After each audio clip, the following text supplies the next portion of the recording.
আমরা প্রায়ই নামাজে গভীর মনোযোগ দিতে ব্যর্থ হই, কিন্তু নামাজের পরিপূর্ণতার জন্য গভীর মনোযোগ একান্ত জরুরি। নামাজে আমরা যা বলি তার অর্থ যদি জানা থাকে, তাহলে নামাজে অন্য চিন্তা মাথায় আসবে না। নামাজের দৃষ্টির নিয়ন্ত্রণ খুবই গুরুত্বপূর্ণ বিষয়। নামাজে আমরা প্রথম দাঁড়িয়েই বলি আল্লাহু আকবার, অর্থ আল্লাহ মহান।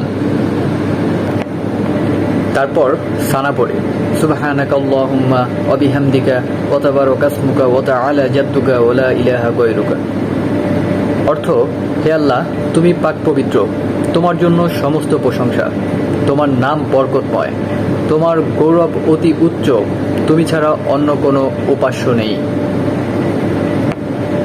তারপর আমরা শয়তানের প্রতারণা থেকে আশ্রয় চাই এবং বলি আউযু বিল্লাহি মিনাশ শাইতানির রাজিম,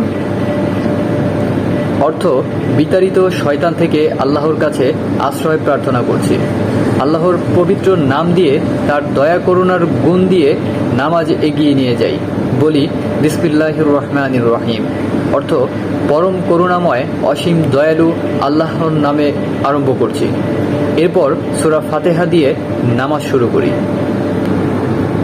তারপর আমরা রুকুতে যাই সুবহানা রাব্বিয়াল আযীম, আমরা রুকুতে আল্লাহর প্রশংসা করি এবং ক্ষমা চাই। বলি সুবহানা রাব্বিয়াল আযীম, অর্থ আমার মহান রবের পবিত্রতা ও প্রশংসা বর্ণনা করছি। তারপর সামিআল্লাহু লিমান হামিদা, রুকু থেকে উঠে বলি সামিআল্লাহু লিমান হামিদা, অর্থ আল্লাহ সেই ব্যক্তির কথা শোনেন যে তার প্রশংসা করে। তারপর আল্লাহুম্মা রব্বানা ওয়া লাকাল হামদ, অর্থ তারপরে আমরা আবার আল্লাহর প্রশংসা করে বলি আল্লাহুম্মা রব্বানা ওয়া লাকাল হামদ, অর্থ হে আল্লাহ, যাবতীয় প্রশংসা কেবল তোমারই জন্য।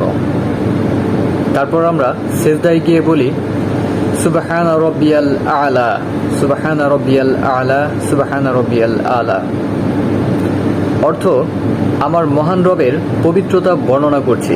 আমরা তাশাহুদে যা পড়ি তার অর্থ সকল তাজিম ও সম্মান আল্লাহর জন্য, সকল সালাত আল্লাহর জন্য এবং সকল ভালো কথা ও কর্ম আল্লাহর জন্য। হে নবী, আমার প্রতি শান্তি, আল্লাহর রহমত ও তার বরকত বর্ষিত হোক আমাদের উপরে এবং আল্লাহর নেক বান্দাদের উপরে শান্তি বর্ষিত হোক। আমি সাক্ষ্য দিচ্ছি যে আল্লাহ ছাড়া কোনো উপাস্য নেই এবং আরও সাক্ষ্য দিচ্ছি মুহাম্মদ আল্লাহর বান্দা ও তার রাসূল। আমরা দুরুদে যা পড়ি তার অর্থ হে আল্লাহ, আপনি মহানবী মুহাম্মদ সাল্লাল্লাহু আলাইহি ওয়াসাল্লাম ও তার বংশধরদের উপর রহমত বর্ষণ করুন, যেরূপভাবে আপনি ইব্রাহিম আলাইহিস সালাম ও তার বংশধরদের উপর রহমত বর্ষণ করেছিলেন। নিশ্চয়ই আপনি প্রশংসিত, সম্মানিত। দোয়ায়ে মাসুরায় আমরা যা পড়ি তার অর্থ দোয়ায়ে মাসুরায় যা পড়ি তার অর্থ হে আল্লাহ, আমি আমার উপর অত্যাধিক জুলুম করেছি, গুনাহ করেছি এবং তুমি ব্যতীত পাপ ক্ষমা করার কেউ নেই, সুতরাং তুমি আমাকে ক্ষমা করে দাও। ক্ষমা একমাত্র তোমার পক্ষ থেকে হয়ে থাকে, আমার প্রতি রহম করো, নিশ্চয়ই তুমি ক্ষমাশীল, দয়ালু। দুই কাঁধে সালাম দিয়ে তারপর আমরা নামাজ শেষ করি। এভাবে আমরা সকলেই ইনশাআল্লাহ চেষ্টা করব নামাজের অর্থ বোঝার জন্য।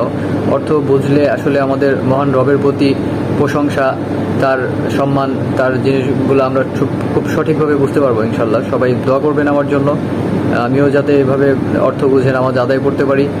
এবং সবাই ভালো থাকবেন। আসসালামু আলাইকুম। দেখা হবে অন্য কোনো ভিডিওতে পরবর্তীতে। আর ভিডিওটি ভালো লাগলে শেয়ার করে সবাইকে জানিয়ে দিবেন, সবাই উপকৃত হতে পারবে ইনশাআল্লাহ।